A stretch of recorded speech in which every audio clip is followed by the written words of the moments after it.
Bon dia, moltes gràcies a tots per venir. Nosaltres som el Sant Feina Visual, el Xesc. Presente. El Marc d'Ensinestrat. Hola. Jo soc la Rin de Rin en Cat, la Jep de Lady Manga Jep i el Josep Maria del Magazine. I bàsicament us venim a parlar una mica del que seria la fantasia i la ciència-ficció en el manga anime, però més concretament el que seria la demografia femenina. Tens tu el... Sí.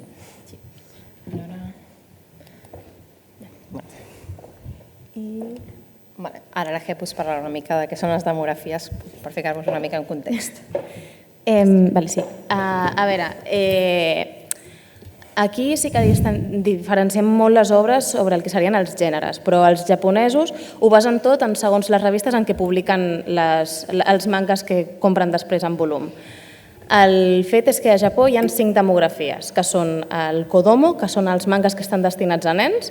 Un exemple seria X-Venture, que ens el porta en català Oso Comics. Després vindria el Shonen, que està destinat als nois adolescents, que un dels exemples que he portat és Chainsaw Man, que els està publicant en català també Norma Editorial. Hi hauria el Seinen, que és per nois joves adults, un concepte una mica estrany, però així és com ells ho diuen. I en aquest cas he posat d'exemple Berserk, que és una obra que ens treu el 22 de juny Panini en català. I aquí és on entraria el territori del que parlarem avui, que és la demografia femenina, que és el shoujo, que està destinat a noies adolescents, que en aquest cas he posat l'exemple de Sakura, la caçadora de cartes, que en el seu moment el va publicar Glenat en català, i el josei, que és la demografia destinada a noies adultes, que en aquest cas he posat d'exemple amb Experiencia lesbiana con la soledad, que ens el portarà en català a l'editorial Fandogamia, que és valenciana. Aleshores, una cosa que s'ha de tenir molt clara és que les demografies no tenen res a veure amb el gènere. I aquí he posat uns quants exemples que serveixen una mica per diferenciar-ho clarament, això. En el cas de Kodomo he posat Zoids, que és una obra que per dibuix podria semblar perfectament un manga shonen dels anys 90, però en canvi està publicat a Koro Koro Comics, que és la revista on es publica Doraemon. Per tant, és un Kodomo i està destinat a nens.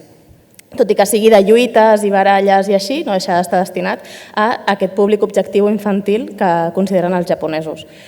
En el Seinen he posat un exemple bastant clar, que és Hamtaro, aquest hàmster tan cute que us podeu pensar tots que era un Kodomo, doncs no, està publicat en una revista Seinen i per tant està publicat, se suposa que objectivament, a joves adults perquè el consumeixin. En el cas de Shonen he posat un exemple molt clar i és que sempre s'associa el romanç amb el shoujo. I justament he triat Horimiya perquè és un romanç d'institut, però en aquest cas està publicat en una revista Shonen. Sí que és veritat que hi ha molts estudis que diuen que els romanços, encara que siguin d'institut i siguin romanços que es publiquen a revistes de demografia femenina i revistes de demografia masculina, són molt diferents, però igual no deixa de ser un romanç i no és un shoujo, és un shonen. I com a shoujo he posat Tomie, que és una obra de terror. Encara que sembli mentida, a les japoneses els agrada moltíssim el terror i hi ha moltes obres de terror que estan publicades a revistes de demografia femenina. Dic encara que sembli mentida perquè sembla que, segons els estàndards amb els que la gent valora quines demografies haurien de ser les obres, no consideren que les dones siguin públic objectiu d'això. I en canvi allà on més tira és cap a les revistes de demografia femenina. De fet, Junji Ito s'ha queixat més d'una vegada de revistes de demografia masculina perquè li tallen bastant les ales a l'hora de matar o fer depèn quines coses i en canvi les de demografia femenina li donen bastanta llibertat. I de josei, per exemple, he posat El hombre y el gato, que en aquest cas Norma ens el va voler posar com un seinen perquè el protagonitza un home, és una obra molt tendra, molt cute, de plorar una miqueta, però com sembla que com el protagonista és un home adult, doncs ha de ser un seinen i no, en aquest cas és un josei. I res, dono pas a la Rin. Jo ara us parlaré una mica de les obres que hi ha disponibles. No ens pararem a parlar de totes, però és perquè veieu que, encara que, com ha dit la Jep, sembla que quan parlem de shoujo i josei tot és romanç, veureu que res més lluny de la realitat i que hi ha molta varietat i moltes coses que estic segura que si us hi fiqueu a investigar una mica trobareu alguna cosa que és ideal per a vosaltres. Això és el que... Hi ha moltes, però bàsicament Arechi, tenim totes aquestes. Arechi porta molt de BL, que seria el manga en què la relació amorosa és entre dos homes, i també ens està començant a portar Yuri, cosa que també s'agraeix perquè ja veureu que és del que menys hi ha. Després... Què? Ara, que volia dir, se m'ha oblidat, que després a Japó també hi ha un seguit de revistes que no són una demografia com a tal. Un exemple és el BL. La majoria de BLs estan publicats a revistes de demografia femenina, o sigui, estan categoritzats com a shoujos, però molts estan publicats en revistes pròpies de BL. I amb el Yuri passa una mica igual. Passa que el cas del Yuri són pocs els Yuris que són de demografia femenina perquè les relacions entre dones s'acostumen a ser seinens normalment. A part hi ha el Gekiga, que també és com un manga destinat a homes adults i té revistes pròpies, però segueix sense ser una demografia com a tal. Són gèneres. Això vull que quedi una mica clar. Merci.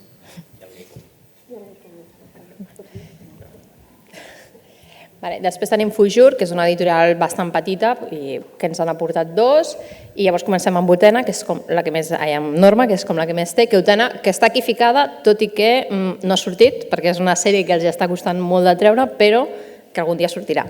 A més, és una edició molt xula.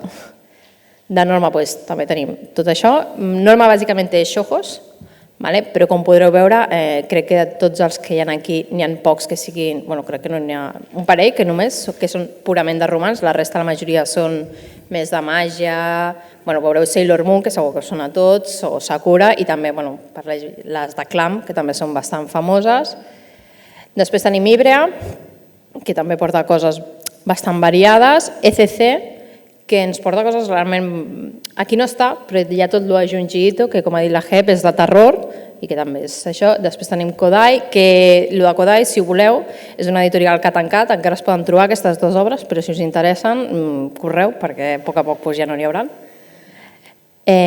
Milky Way, Tomodomo i Kaji.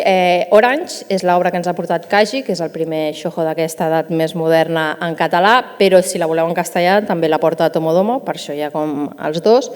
Planeta, que la veritat porta poca cosa, i després tindrem Distrito Manga, que és aquesta editorial com més nova de Penguin, que tot i que ara hi ha poca cosa, també fa un any, just aquest dijous han complert un any, així que jo crec que en aquest sentit, a poc ens aniran portant més coses, perquè la veritat tenen un catàleg molt variat. I Babylon, que en té una. Després tindríem Fandogamia, que és la que ha dit la Jep, que ara a finals d'anys ens portarà també una obra en català, o d'Iva, que precisament, mira, això que deia que a vegades les demografies i el gènere no concorden gaire, això que es diu Nekomata Café, que bàsicament és un cafè que porten gats, que seria això és un josei, i després Panini, que té 4 obres. En total hi ha, que nosaltres sapiguem, segur que ens n'hem deixat alguna, de fet, si creieu que alguna ens l'hem deixat, dieu-nos-ho, i n'hi ha unes 84 obres. També, si us hi fixeu, la majoria són de fantasia, la veritat és que en demografia femenina hi ha poca ciència-ficció, cosa que estaria molt bé que canviés. Llavors us he portat uns quants gràfics perquè us feu una mica la idea. Norma i Arechi són les que més publiquen, les altres hi ha poca cosa, la majoria són shoujos, joseis i yuris n'hi ha molt pocs, també en general és del que més costa, el josei i el yuri que portin, i malauradament només hi ha una obra en català. Sé que 84 obres pot semblar que són moltes, però aquest matí ho he mirat i només Norma té 70 obres de demografia masculina, de fantasia i ciència-ficció. Només Norma, sense comptar totes les altres editorials. Vull dir que a vegades sembla que la demografia femenina es porta molt perquè sobretot a xarxes hi ha molt de rebombori i tot això. No és veritat. Es segueix portant molt més demografia masculina del que es porta la demografia femenina. Llavors, passen als animes. No, hi ha unes quantes obres, perquè òbviament no totes són noves, que estan descatalogades. Tristament, per exemple, hi ha Fushigi Yugi i Sakura, que en el seu moment ens va portar Glenat en català i que ara és impossible de trobar. Altres obres de Norma que han sigut molt famoses en el seu moment i que tampoc en Norma no ha reeditat. I llavors aniríem també a lo que són els animes. D'animes també, com passa amb el manga, ja des de Japó es fan molt menys animes de demografia femenina que de demografia masculina i a més, moltes vegades simplement fan una temporada com per promocionar el manga, perquè això també ho heu de tenir molt clar, a Japó el fet que es faci un anime normalment és per promocionar el manga. El seu objectiu és vendre més números de volums, no fer l'anime per fer normalment. Llavors, nosaltres, afortunadament, en el seu moment, en el que és el 3XL, ens van arribar bastantes coses. Estic segura que tots aquests us sonaran i ja els haureu vist més d'una vegada. Actualment només podem trobar el que seria Sakura i Sakura les cartes transparents a l'SX3. I després passaríem a lo que hi ha a Crunchyroll. Personalment, si teniu Crunchyroll, totes aquestes obres són fabuloses i són molt diverses, així que si els doneu una oportunitat segur que alguna us encantarà. També en tenim algunes a Netflix, que també estan molt bé.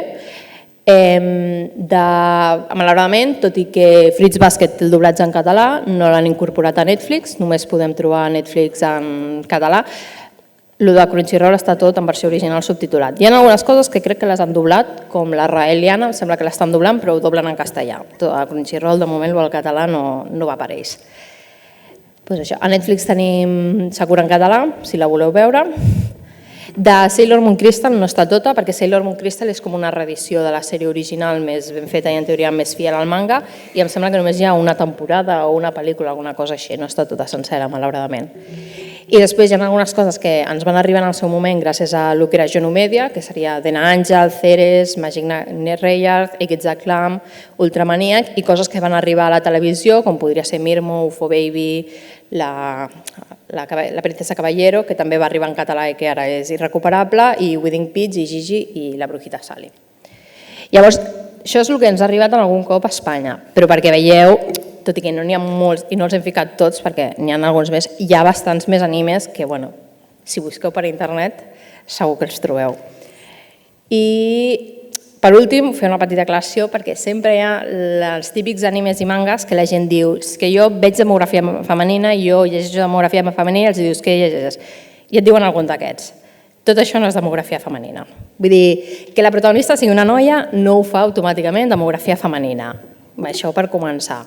I a veure, òbviament hi ha coses, per exemple, si heu llegit Atelier of the Witch Hat, pensareu, però això és per tots els públics.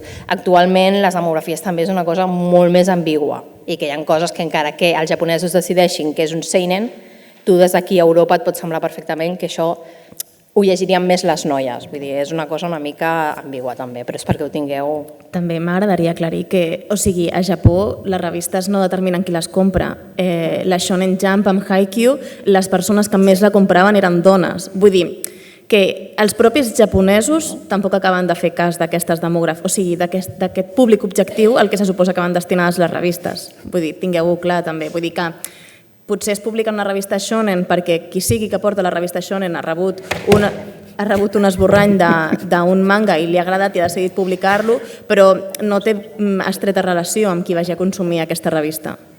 Sí, però jo també voldria dir, no sé si se sent, sí. Voldria dir també que les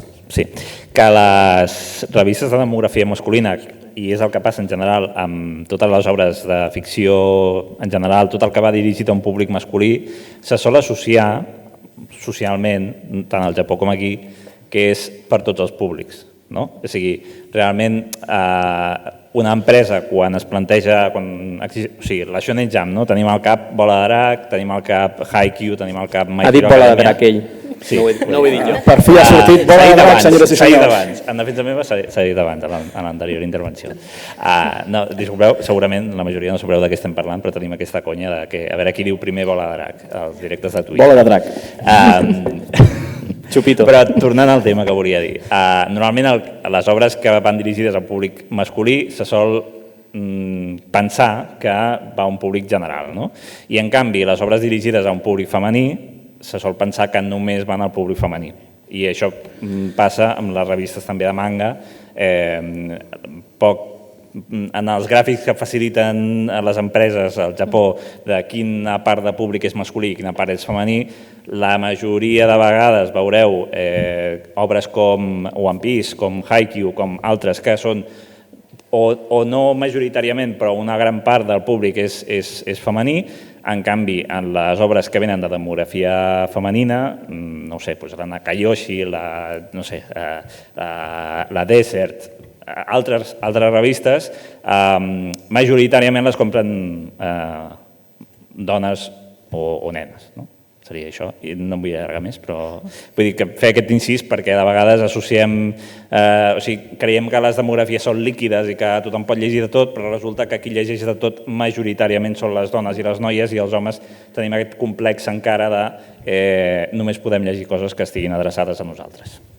a part una mica això, l'objectiu d'aquesta xerrada també, obrir una mica les portes i ensenyar que és això, que la demografia femenina no és només el xojo d'institut de romans, hi ha de tot, i que si li doneu una oportunitat, com us dic, segur que trobareu una obra que és per vosaltres i que la gaudireu molt. I per fer-nos una mica més fàcil aquesta feina, us farem unes recomanacions cadascú de nosaltres d'unes quantes obres que hem escollit. I començarà el de...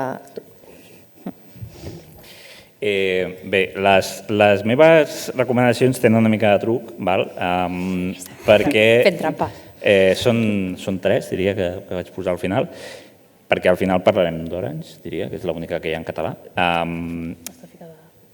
Sí? Bueno, no sé, acabo de fer un spoiler, potser, no? Sí. Vale. Bueno, és igual. Perdó. Però les tres que he seleccionat jo, cadascú ha seleccionat algunes obres que us recomanaríem, en el meu cas són obres que es van editar fa molt de temps, en dos casos encara es poden trobar perquè s'han fet reedicions, però en general són obres que podeu trobar en el mercat de segona mà, diguéssim, no? Per què? Perquè també volia com introduir el tema de per què no s'està editant manga de demografia femenina en català, no? Hi ha gent que considera que mentre seguim comprant manga en castellà, en general, el que volem que arribi, que no és només els grans hits de la Shonen Jump, com My Hero Academia, com Guardians de la Nit, com Haikyuu i altres, doncs si continuem comprant aquestes obres de demografia femenina en castellà perquè creiem que no arribaran mai en català, doncs evidentment no arribaran mai en català. Llavors, per a aquesta gent que considera que això passa així i per tant no vol comprar manga en castellà, i em sembla una opció ultra legítima i ultra normal, doncs us porto tres obres que podeu comprar de segona mà o fins i tot trobar en biblioteques, que això també és una cosa que sempre destaquem. De segona mà, fàcils de trobar, no com algunes sèries que podeu buscar a Wallapop i de sobte un volum et costa 300 euros, perquè algú ha decidit que allò val 300 euros. Són coses assequibles. Exacte.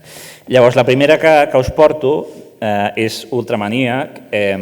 Ultramanníac és una obra de Wataru Yoshizumi, que segurament la coneixereu per Marmalade Boy, que es va emetre aquí en castellà. La família crece. La família crece. Exacte, anava a dir això, que es va emetre com a La família crece a TV2, com es deia? A la 2, sí, el programa Yakutake. Exacte. Ho tens gravat a foc, Ho tens gravat a foc. És nostàlgia. A quina hora ho feien? A les 6 de la tarda, sí. Jo tornava del col·le i era cap a les 5:30 o les 6. Sí. Però bé, en tot cas, jo tenia com molt bon recordo de Marmalade Boy, que la veia amb ma germana, i en el seu moment, quan no existia encara internet, o no és que no existís, sinó que no hi havia com aquesta informació que tenim ara, jo anava a la botiga de còmics de la meva ciutat i anava a xafardejar i preguntar al de la botiga què em podia recomanar.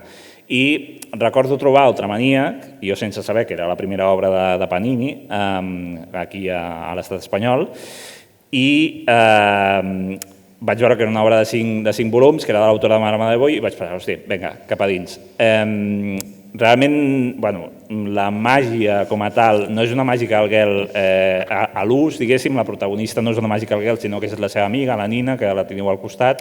Perquè us feu una idea, una Magical Girl seria tot el que és Doremi, Sailor Moon, Sakura, noies normalment joves, noies màgiques, i que es transformen i que tenen poders, amb una mascota, etc. Doncs això, Ultramanníac. És una obra com super tranquil·la, amable, té un anime que jo ahir vaig estar xafardejant, no havia vist mai l'anime, me la vaig posar ahir, sincerament prefereixo el manga, però això, que tenim aquesta obra curteta, en 5 volums, si sou públic jove, que jo de fet la vaig triar aquesta perquè eren 5 volums només, doncs és fantàstica perquè s'acaba ràpid, però a més no és que s'acabi ràpid per un sofriment, sinó que realment està bé. Això sí, és per un públic una mica més juvenil, preadolescent, penso. Penseu que és una obra de la seva època. I això, no m'enrotllo més perquè parlaria mitja hora d'Ultramanníac. Llavors, les altres dues que us porto de recomanacions són dues obres també de fa temps que es van editar, ara en aquest cas s'ha reeditat recentment, porten 6 volums editats, que és Àngel Santuari, Àngel Santuari i la següent, que és, ja us faig l'espoiler, Vampire Princess Miyu, són dues obres que, de la mateixa manera que amb Ultramania, que en el seu moment estava una mica avorrit quan era adolescent, tenia 13 anys, de fet, si no recordo malament, estava una mica avorrit de la fórmula Shonen Jump, Bola de Drac, Naruto i companyia. Llavors vaig decidir que volia experimentar amb altres coses una mica més fosques o digueu-li com vulgueu, amb violència, però també amb terror, etc. Dibuix fantàstic. Llavors em vaig trobar amb Àngel Santuari i amb Vampire Princess Miyu, que si no recordo malament van sortir més o menys a la mateixa època i que les editava Manga Line a un preu bastant econòmic, de fet, no com ara, que els mangas estan bastant cars. I llavors m'hi vaig posar. Evidentment, eren unes sèries una mica més llargues, per tant no les vaig acabar d'acabar, però sí que sempre he tingut com aquell record d'obres que a mi em van patar el cap. Llavors, en aquest cas, amb Àngel Santuari, trobareu elements religiosos, però si sou anticlericals una mica com jo, tampoc passa res, perquè és una mica els japonesos, sempre s'ho peten tot, perquè, evidentment, no forma part de la seva tradició. Si fan algun atemptat, diguéssim, simbòlic, no passa res. M'estàs dient que el que m'explica a Janna no està ben explicat i no és real? Bueno, no m'hi ficaré, però vull dir que hi ha vegades que no són 100% fidels, però en tot cas aquí tenim un protagonista masculí, tornem al que dèiem abans, un protagonista masculí no determina la demografia, que és el Setsuna, en aquest cas, que és una mena de reencarnació d'un àngel, que és l'Alexiel. L'Alexiel és un àngel que, bé, és que tampoc us vull fer molt d'espoiler, però bàsicament és un àngel que estava adormit, que estava caigut, un àngel caigut, aquest mite de l'àngel caigut, que segurament la gent que sabeu més de religió sabreu definir millor que jo, i doncs això, està enamorat de la seva germana, per tant, tema incest, també està ficat aquí, i jo la definiria com una obra amb un art fantàstic. La Kaori Yuki és una autora fantàstica, però també, si voleu, xafardejar altres obres seves, però això, tindreu fantasia, àngels, poders sobrenaturals i romans en aquest sentit de gent que no saps ben bé per què estan enamorades entre ella, quan tècnicament no hauria de ser així, però està fantàstica. Són 10 volums en aquesta nova reedició i en l'edició anterior són 20, i la podreu trobar fàcilment, i no m'allargo més perquè m'estic allargant moltíssim. Perdoneu. Sí, te'n queda una, Mira l'espoiler, ja ha sortit. Però jo pensava que ho he canviat. Vale. I llavors parlo jo o parlo qui parla? Parla, allarga't, ja. Orange. Ha xerrat poc encara. Fes. Orange és literalment la millor obra en català que podeu comprar ara mateix, de manga, tant de demografia masculina com de demografia femenina. La millor... Completament en desacord. O sigui, Chainsaw Man per mi està sent molt millor que Orange, em sap molt greu. A més, Orange sí que m'agradaria comentar un cas una mica estrany, i és que va haver un canvi... O sigui, ens aferrarem 100% a que Orange és un shoujo, perquè en el seu moment Orange va ser un shoujo i no volem evidenciar que no tenim cap shoujo en català actualment. És que el fet és que Orange va canviar d'empresa, va canviar de mans a Japó i actualment és un seinen, però ens aferrarem a que és un shoujo perquè originalment Orange és un shoujo. Aleshores, aquí ens quedarem, val? No volem ningú que comenti que Orange és un seinen, sisplau. Bueno, els 2 primers volums van sortir com a shoujo, Són els que ja han editats, així que ja... Però és igual. Per tant, Bola de Drac podria ser un shoujo en el futur. Un isekai. Jo no ho descartaria.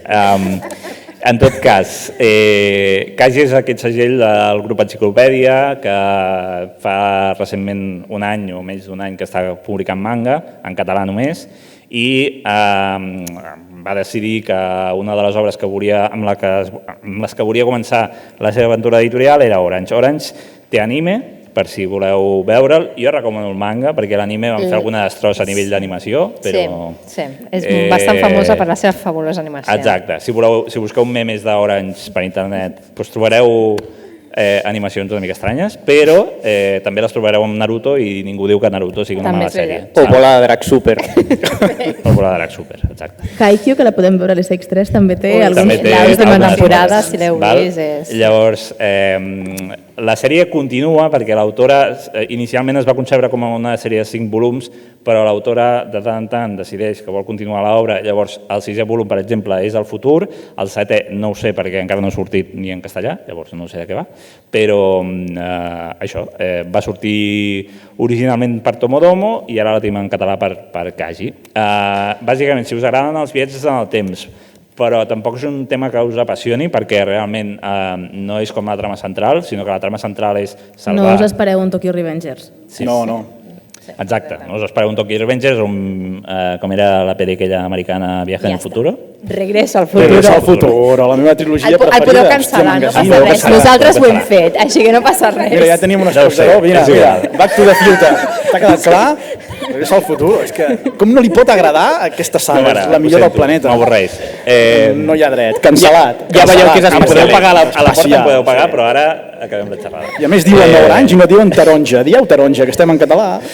Sí, exacte. Sí. Quan acabis pots sortir per allà i ja no tornis. Porta i... Exacte. Bueno,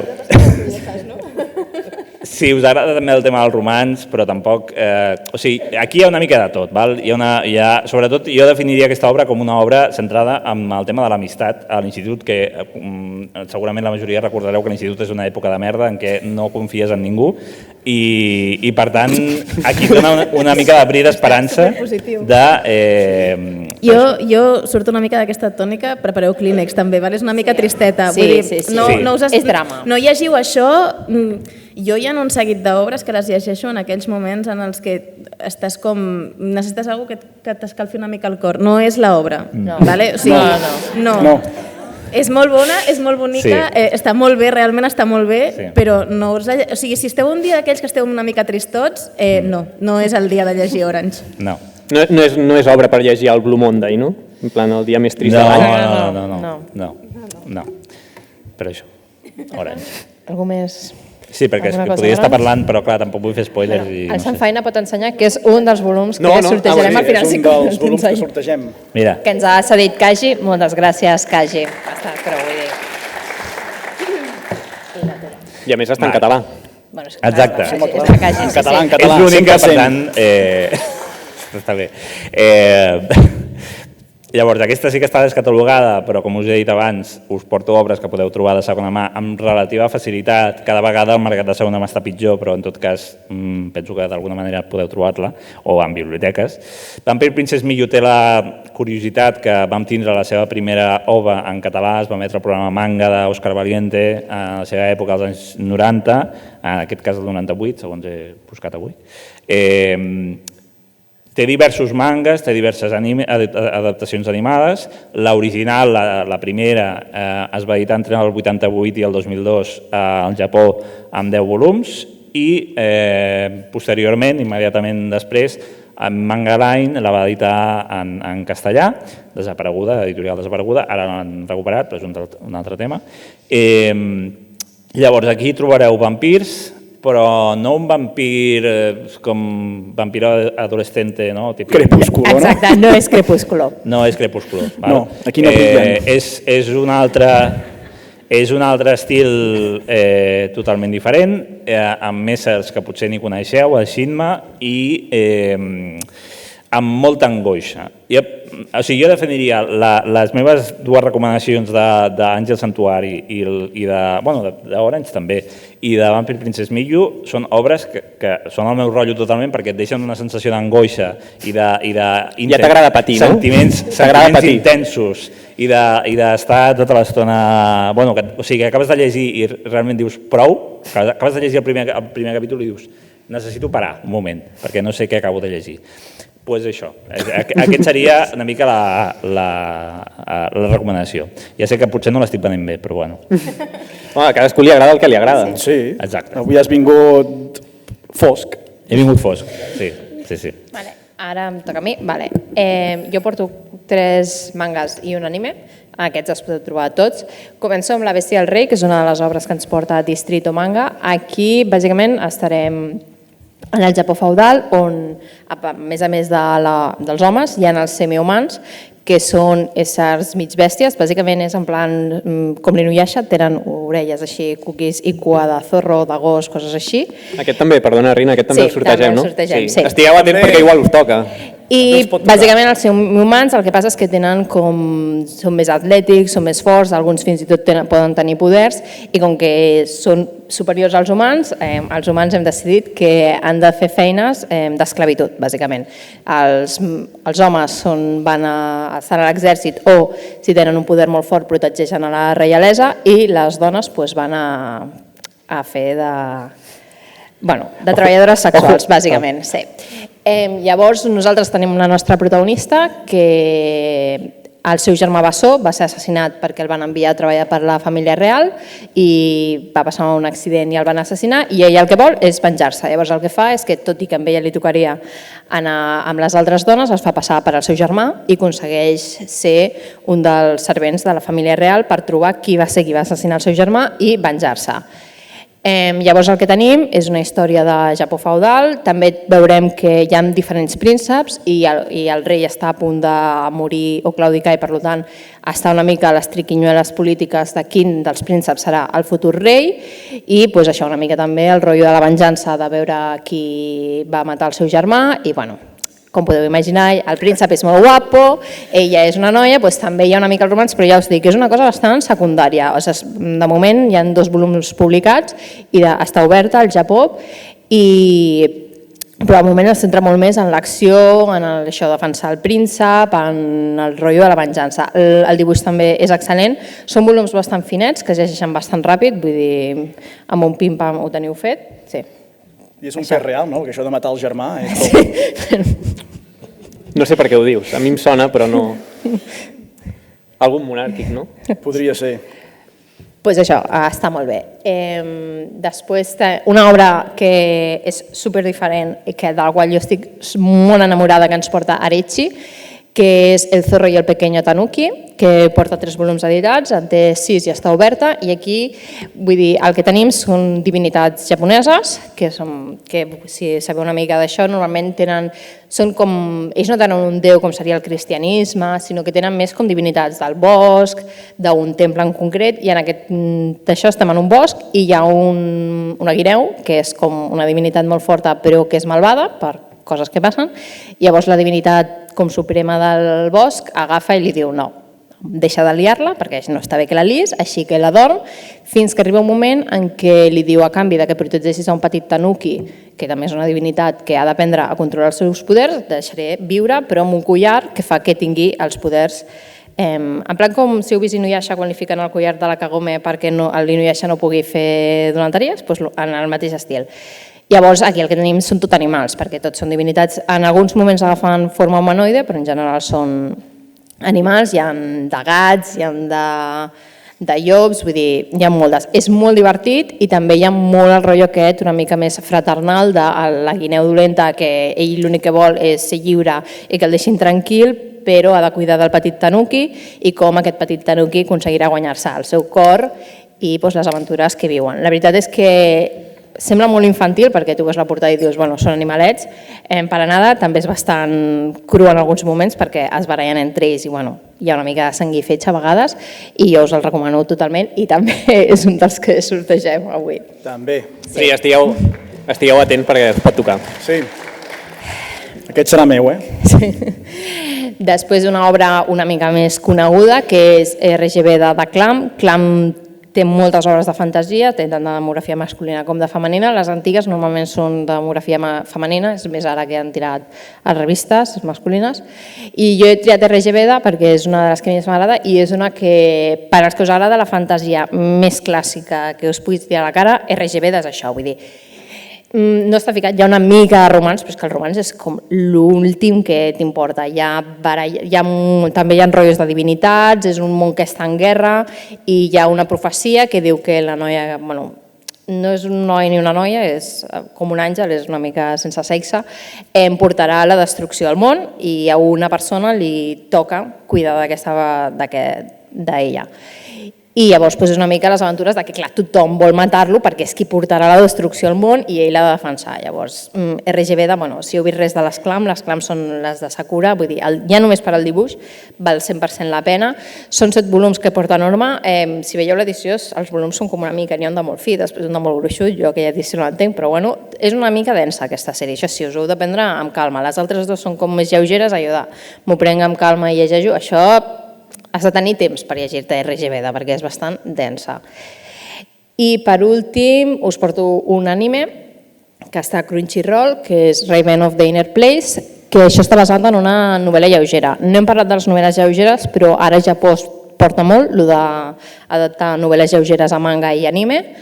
Llavors, aquesta, bàsicament, estem també en una època feudal, però és més xinesa, i bàsicament tenim un emperador que dintre del seu palau té una concubina que no fa les feines de concubina, que és la Cuervo, que té privilegis. I té privilegis perquè el que té és... Què? Què? Què passa? Que s'ha anat cap amunt, perquè has tret els altres, s'ha anat cap amunt. Té poders i llavors té aquests privilegis i ha d'ajudar l'emperador amb els problemes que hi ha. Llavors, l'anime té 13 capítols, de moment només hi ha una temporada, tant de bo ens en portin més. L'animació és increïble i bàsicament són com capítols una mica més episòdics dels casos que hi ha com fantàstics, hi ha fantasmes, hi ha també dimonis i coses que ataquen a la gent del palau i la de Cuervo ha d'aconseguir solucionar el problema. Està molt bé, vull dir, són 13 capítols, està ja tota. Vull dir, si veieu la temporada no us quedareu amb allò d'en plan d'ostres, m'he quedat a mitges de la història, perquè malauradament ni el manga ni les novel·les lleugeres estan aquí, però jo li donaré una oportunitat. A més, és de l'any passat, és de Bandai, vull dir, tot bé. Mira, ara em toca a mi. Sí. Les meves recomanacions són un pèl rares. O sigui, ja començant per la primera, que és Voice of the Dead, que és com... És una sèrie així de zombis, el que passa que els zombis són el menys important. Potser podríem comparar-ho amb Last of Us en el sentit de la sèrie, que el que és important són les relacions humanes que es viuen en aquesta obra. Com The Walking Dead. També com el còmic. Més el còmic que no pas la sèrie, perquè la sèrie crec que la vaig deixar a la segona temporada, ja no vaig continuar. Era molt ràpida, The Walking Dead. Sí, se'm va fer etern, no sé ara per quina temporada deuen anar, però bueno, si ens centrem en aquesta... S'ha acabat. Per fi, gràcies a Déu. És a dir, si algú vol seguir Walking Dead, que ho faci pel còmic, perquè és això. Llavors, bueno, hem vingut a parlar d'aquesta obra i no d'una altra, però és això, és un còmic, un volum únic que parla d'això, de relacions. Llavors, és sang i fetge, en el sentit de que pots trobar-te escenes bastant dures, llavors és un còmic per adults. I és l'editorial que ha dit la Rin, que era de Kodai, que és una que ha tancat, ja no hi és, el que passa que igual encara es pot trobar. Sí, bueno, clar, les botigues tenen les restes que ja tenien a la botiga i per tant a les grans, a Norma em sembla que a Norma Còmics, per exemple, encara el tenen, així que si busqueu...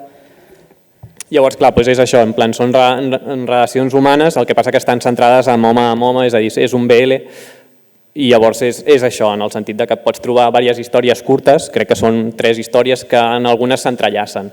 Llavors té aquesta curiositat i et pots trobar això. Vull dir que és una obra recomanable, està en castellà, però cap problema. Jo tinc el poder.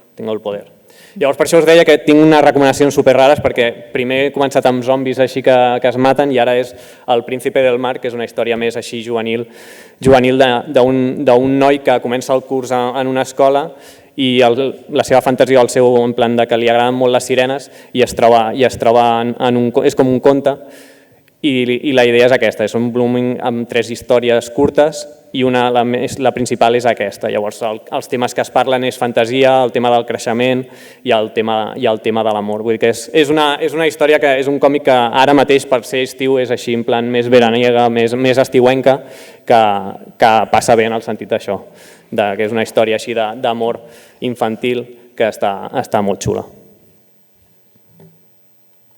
I després una altra, que és el tema que també seria un BL, el que passa que amb el tema d'animals. També vindria a ser com l'altra que ha sortit, que és el típic d'un noi que comença el curs I llavors es troba això, que és un noi nou, en aquest cas és una serp. Algú vol No. És una serp i es troba envoltat de mamífers. Llavors, clar, això sobta i part de la temàtica és aquesta, que no he posat... També hi hauria una altra temàtica sobre el tema del col·le i així, però com és més endavant a l'argument no farem spoiler com al magazine. Llavors és això, és com una part de vida. Llavors el gat, que és el protagonista, també es troba en la situació de que es sent atret per aquesta serp, per un motiu en concret, i com que s'intenta apropar amb ell i descobrir més secrets i conèixer-lo. Vull dir que és una obra bastant interessant i és de Milky Way, que de fet el que també volia fer és un parèntesi. Jo de manga així sempre he fet Bola de Drac, vaig començar amb Bola de Drac, com no, i és dels únics que seguia fa poc. Llavors, quan em vaig aficionar més a llegir en manga i així, vaig començar amb volums únics, és a dir, més que res per temps o el que sigui, vaig pensar, comença una sèrie curta, tan curta com que només sigui un manga, llavors vaig començar a comprar volums únics i per això he fet recomanacions, la majoria de recomanacions són així, perquè és en plan, no vull històries de 3 volums, 4, 5, llavors per això són tan dispersos, o sigui, tan diferents, però en el fi el que vols és que t'expliquin una història, que aquesta història et faci reflexionar, et faci pensar, i que en el fons són històries que moltes estan molt ben fetes per fer en un volum. Llavors, per entrar en aquest món, a mi em va ajudar molt l'editorial de Milky Way en el sentit que és a dir, si algú de vosaltres vol llegir algun manga d'aquest que et faci reflexionar i que no sigui molt més d'un volum, vull dir, Milky Way és un bon portal d'entrada per començar i després, evidentment, te n'aniràs a altres editorials que són les que han comentat, però a mi em va anar bé, és a dir, en el sentit aquest, i evidentment ara que estan publicant en català he deixat de comprar alguns d'aquests mangas per apostar en el manga en català i esperar que en algun moment algunes editorials d'aquest sentit també publiquin la versió en català, perquè ja dic, són històries que són xules i que també estaria bé que tinguessin amb el nostre idioma, que de fet és el que utilitzem normalment. Vull dir, llegir en castellà, és a dir, cap problema, és a dir, nosaltres tenim la sort que entenem les dues llengües, però no és el mateix i a més amb els traductors es nota quan llegeixo una obra en català o en castellà, els traductors normalment són els mateixos, però es nota el lèxic o així, és a dir, el notes que és diferent, o almenys jo, per haver vist totes les sèries del Super 3 en el seu moment, notes que igual les paraules, les frases i així són les notes més teves perquè en realitat és la llengua que has crescut. Llavors, vull dir, en aquest sentit és això. També acostuma a ser la llengua de la majoria de traductors i, de fet, a la resta de l'Estat es queixen bastant de molts catalanismes. Clar, és això, en plan que molts traductors són catalans, llavors, evidentment, tenen el típic... Què? Que es fotin. Llavors és això, és a dir, evidentment, quan tu fas una feina o jo quan parlo, és a dir, si hagués de parlar en castellà, evidentment, no diria ni les 4 paraules que he dit ara, o sigui, imagina't els traductors, que en aquest sentit, evidentment, saben les dues llengües com nosaltres, però igual en català no han de fer tant esforç, llavors els hi surt així. Llavors, simplement, aquest petit parèntesi, que ja m'he allargat com el magazine, però cap problema. Jo només dic que Nagabe potser us sona perquè és l'autor de la seva obra superconeguda, La pequeña forastera, que també porta És de Milky? O és de DCC? És de DCC, que és de demografia masculina, però si li donen una oportunitat també està molt bé. I respecte a dels volums únics que comentava el Xesc, tingueu en compte que la majoria d'editorials petites que hem comentat acostumen a apostar per volums únics. Vull dir, tot el que són editorials petitetes, Tomodomo, Fandogamia, Kodai, l'extinta Kodai, però Fujur, Babylon, totes aquestes editorials acostumen a apostar una mica més, sobretot per tema de capital que poden invertir en les obres, acostumen a tirar per llicències que són curtetes o que són volums únics i que acostumen a estar molt bé. Vull dir que també està bé que els donem una oportunitat perquè les editorials petites ho acostumen a estar una mica més que les grans. Sí. I llavors, com a últim, ja no allargo més, és l'anime que és la visió d'Escaflowne. És a dir, jo fa poc no l'havia vist i fa relativament poc que m'he posat al dia i vull dir, és una història... Qui t'ho ha dit que la vegis? No sé, crec que el tinc aquí al costat, però... La coneixeu, no? Hosti, un sí només, eh? He sentit poc sí. Jo la coneixia, però fins fa poc no l'he vista, vull dir, són 26 capítols, Selecta té els drets i encara es pot comprar, es pot veure en català, i de fet és això, en plan, que és una història que és el que dèiem, que és Inuyasha, podria semblar que és això, però aquesta sí que ho és, en el sentit que és demografia femenina de la visió d'Escaflowne, que és una història així de fantasia, màgia, de que vas a parar a un altre món, tema polítics, vull dir que té diferents aspectes que la fan interessant, i de fet és això, que es veu adulta, és a dir, tot i que no sé en quin moment es va, el 1996, igual no he notat que hagi passat, és a dir, que hagi, com altres sèries, que igual notes que... Que han vellit bé. Sí, exacte, que en aquest cas, vull dir, la podeu veure ara que han vellit bé. T'ha agradat, quin ple em dona això, mare meva. Sí, vull dir que si no l'heu vist o la voleu tornar a veure, a Selecta Vision la podeu comprar, i no sé si igual a l'SX3... Animebox. Animebox també, la plataforma. Animebox, que és la Suposo que en català. Suposo, jo crec que sí. Sí, entenc que si tenen les dues les posen, i si no, igual més tard. També hi ha robots, no ho ha dit, però també és... Sí, és un Evangelion És així, que ve d'una fantasia. època d'Evangelions, Utena, molta filosofia, i la gent es matxacava molt al cap aquella època, no sé què els hi passava. I romans, també hi ha una mica de romans, el triangle amorós, el tema del cavaller, bueno, ja callo. Més metges. Més, ara em toca a mi. Obra de l'Esclam, del 93. Aquesta la va editar Norma Editorial, té 2 sèries de 3 volums cadascuna, per tant són 6 volums. Pura fantasia, l'Esclam és de les autores de Sakura, la caçadora de cartes. I aquí es nota, tenim aquest personatge que em recorda molt el Ranma, la noia sempre, la protagonista. I res, són 3 noies, són Magical Girls, el que hem dit abans, no? Sailor Moon, tot això, que es transformen, passen a un món, estan d'excursió a la Torre de Tòquio i es transporten al món de Zefiro. I allà s'hi trobaran bastants problemes i una princesa segrestada a mans dels dolents i l'han de rescatar i no diríem res més. Es pot aconseguir encara aquest manga, encara el podeu trobar, i jo el recomano per la temàtica també de la CatCon, perquè si us agrada el rol també en videojocs i us agrada la fantasia en general, jo crec que és adient i perfecte perquè tots sortiu d'aquí i us aneu a demanar-la a Amazon o on te vulgueu. Amazon no, a la teva llibreria de confiança. A la llibreria de confiança. Dic per si teníeu pressa, home. Que et donen diners. Cada dia. Bueno, Twitch és d'Amazon, però bueno. Sí. I tampoc, tornant un moment té un anime, té diferències amb el manga, sempre és molt millor anar al manga en aquest sentit, i a sobre després es feia una segona sèrie amb unes oves que era com una reinvenció. Utilitzava els personatges però no tenia res a veure amb el que passava al manga. O sigui, si voleu veure l'anime vosaltres mateixos, però només està subtitulat.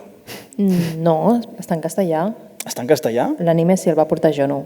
No està legalment, però tots sabem buscar a internet. Aneu al manga. Aquí he volgut tirar de clàssic perquè jo sempre m'anomeno a mi mateix otaku clàssic. Jo em vaig quedar en els 80-90. El pack bàsic et vas quedar. Jo el pack bàsic, sí. I aquesta és per tirar-la cap a Arechi. Jo la demano. Sí. Muka Muka Paradise. Suposo que us sona, no, aquest dinosaure verd? Els que als 90 veieu el Super 3, va tenir un anime que no té res a veure amb el manga realment, són molt diferents, només són 3 volums i l'anime eren 51 episodis, per tant us podeu imaginar tot el que es va inventar a la sèrie. I res, és aventura i fantasia d'una nena que es troba un ou i d'aquest ou surt aquest petit dinosaure que només diu Muka Muka, que en català era Antoni Forteza, que era la veu del monstre Bu de Bola de Drac, del Super Bu. Hem dit Bola de Drac. Hem dit Bola de Drac. O sigui, això és que és terrible, tio. La Rini i jo som les úniques que ens estem resistint a dir-ho. I per què no hi ha l'Oriol parlant de One Piece? Perquè si no ja... Però podeu parlar dels romans de Bola de Drac. Sembla que aquí no hi ha llibertat per poder dir bola de drac, però bueno. Sí, bola de drac. I res, que vull que la faci Arechi i vull llegir-me aquest manga, que és de la... Bueno, l'escriu Fumiko Shiba, no, l'escriu la Yumiko Igarashi, que és la... No, la dibuixa la Yumiko Igarashi. M'he quedat igual. Sí, és la de Candy Candy. I ja George i tot això, no? Ja coneixeu vosaltres. I Fumiko Shiba, que era el que feia el guió, i ja està, el guionista. Pues ara la Gep. Vale, ara vinc jo amb dos dels mangas que sortejarem també. El primer és El predilecto del Dios, que l'està publicant aquí Distrito Manga. Actualment hi ha 3 volums publicats de 5, si no m'equivoco. I és una obra... A veure, jo he posat que és una comèdia, et rius molt, ¿vale? O sigui, bàsicament és un noi que va 100 dies seguits a un temple a donar 5 iens i és com el seu objectiu. I quan va el dia 100 diu, si he aconseguit fer això, puc fer qualsevol cosa. Aleshores, què passa? Que ell en realitat està enamorat d'una persona i el que vol fer és declarar-se. Aleshores, això crida molt l'atenció del déu que viu en aquest temple i el decideix seguir amb el seu... Té com una guineu... La companya del déu és una guineu. I el decideixen anar a espiar. I quan el van espiar veuen que s'està declarant al seu millor amic. Què passa? Que el seu millor amic el rebutja i ell fent la conya de no, estic bé, què penses, que em vaig a suïcidar, no sé què, fa veure que es tira a la carretera i en aquell moment ve un camió i l'atropella. Total, que al final sí que es mor. El cas és que el déu s'apiada d'ell per haver anat aquests 100 dies al seu temple i el torna a la vida. I li diu que pot tornar a la vida de la manera que vulgui. I ell tria el cos d'una de les noies que li agradarien al seu millor amic. Què passa? Que aquí el nostre protagonista intentarà conquistar el que era el seu millor amic, que no sap que és ell, i convivint amb el déu aquest i la guineu, que és una fuyoshi meravellosa, realment la vida en el domicili és bastant còmica, perquè és que el déu té una personalitat molt seva, aleshores això no deixa de ser un adolescent que està a tercer d'institut i les interaccions amb la guineu, el déu i ell són bastant divertides. El tema és que el manga evolucionarà una mica amb si aquest noi, que ara és una noia, aconseguirà enamorar el seu millor amic. Lo interessant d'aquest manga, a part de tota aquesta part còmica, evidentment hi haurà moments, sobretot ara en aquest tercer volum i així, hi ha una mica de drama entre cometes, perquè al final no deixa de ser el millor amic dintre el cos d'una noia i està intentant enamorar el seu millor amic, que no sap què és ell en realitat. Aleshores, que en el fons també té un discurs molt profund i parla molt sobre la identitat i sobre el gènere i sobre una mica la perspectiva i aquesta societat heteropatriarcal que com que ens governa una mica i està molt bé. És molt distès, en veritat. Totes aquestes parts que són més sèries i així són coses que realment són reflexions que nosaltres mateixos anirem tenint a mesura que anem llegint el manga, però en general l'obra està molt bé, és molt distesa, molt divertida i són només 5 volums, o sigui que està molt bé per això, per una obreta curta, que no es quedi en un volum, que a mi m'agraden molt també els volums únics, però a vegades es queden molt curts a les històries, sobretot els finals acostumen a ser una mica apresurats. Hi ha volums únics que igual la història és tan densa o el que sigui que no dona temps a arrencar i un volum únic no dona temps. Però bueno, de la majoria que vaig llegir ja tenia les referències, per tant els volums únics que tinc són crem de la crem. Però pot passar això, que et trobis que no dona per un volum, no dona per tant. Hi ha després moltes interaccions, vull dir, hi ha una mica de BL, al final no deixa de ser un noi que està enamorat d'una altra noia, encara que estigui en el cos d'una noia, per tant hi ha BL, hi ha una mica de Yuri, perquè hi ha altres coses, però bueno. I després l'altre que recomano és El fin del mundo de las brujas, que em sembla que també el sortegem, si no m'invento, que és d'Arechi, són 3 volums i és un Yuri, és un romanç entre noies.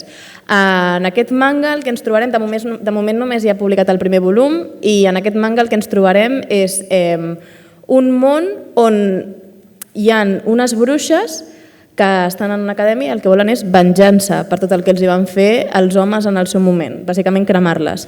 Aleshores, es diu que les bruixes, en quan s'enamoren, perden la màgia.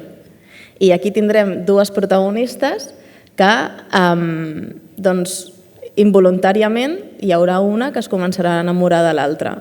Aquí és on ens hem quedat amb el primer volum, de moment, però veus aquest primer contacte de perdre la màgia en algun moment. Aleshores és com molt interessant perquè a veure com evoluciona això, no? Si realment perden la màgia, com evoluciona, perquè el poder d'una és com molt miraculós, és un poder que tenen molt poques bruixes, aleshores ella és com una mica també, l'altra no vol que s'enamori d'ella perquè el poder que té és molt important, les altres bruixes necessiten molt el poder d'aquesta noia, aleshores és com una mica complicat, és una mica lío, però la veritat és que és molt guai, és molt tendre, és d'institut i el dibuix és una meravella. Si la fes Netflix es diria Se acabó la magia, segur. Vale, doncs de moment el que seria la presentació és fins aquí. Teniu alguna pregunta així ràpida perquè se'ns acaba el temps? Ha quedat tot molt clar. Sí. Vale, doncs he vist que ha anat entrant gent. Hi ha algú que vulgui el número per al sorteig i no en tingui? Així, ràpid? Que parli ara o calli per sempre. Que vinguin, que vinguin. Igual els altres estan en contra de que agafi un número perquè menys opcions tenen de que toqui.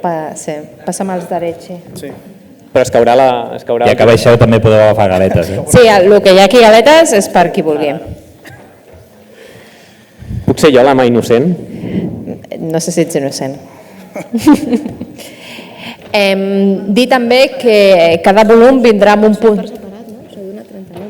Has donat 30 números? Doncs vinga, per separat, cadascú són d'un volum.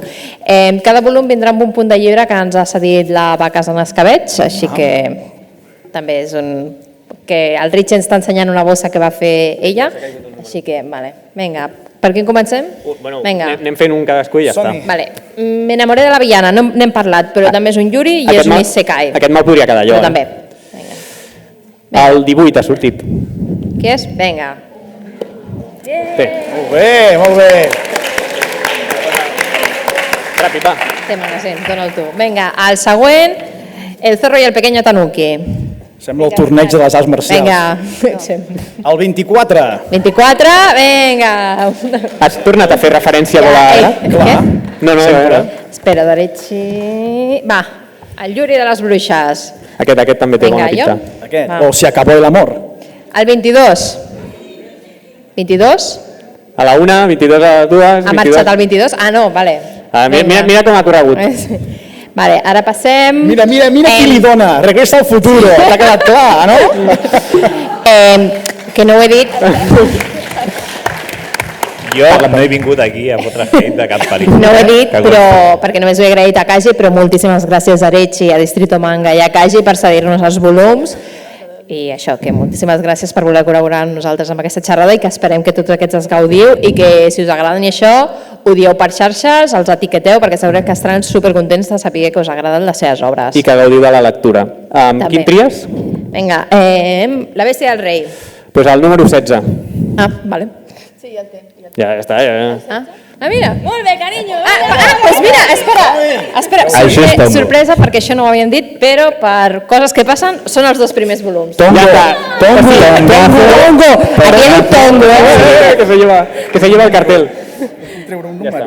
No és que s'han dut el barret i tot, tu? Sí, mira. Vinga, el següent, el predilecto del dios. El 10. El 10? El 10? Mira. I ara és l'últim, no?, que és l'Orange en català. En català, el d'Orange de Kaji. Orange en català, número 17. El 17, mira. Vinga. Però espera un moment. Tu no el tens ja? S'endú el Premi Gros. No? Bueno, vale, ho deia per si volies cedir-lo per algú altre, però si és per un amic servirà igual. Molt bé. Doncs ja està. Moltíssimes gràcies a tots per venir i escoltar-nos. És el primer cop que fem alguna cosa així. Estàvem tots una mica nerviosos, però esperem que us hagi agradat i que, bueno, si ens torneu a convidar, ja veieu que nosaltres tenim per estona. I s'ha caigut el directe. Espera, ja el tanco.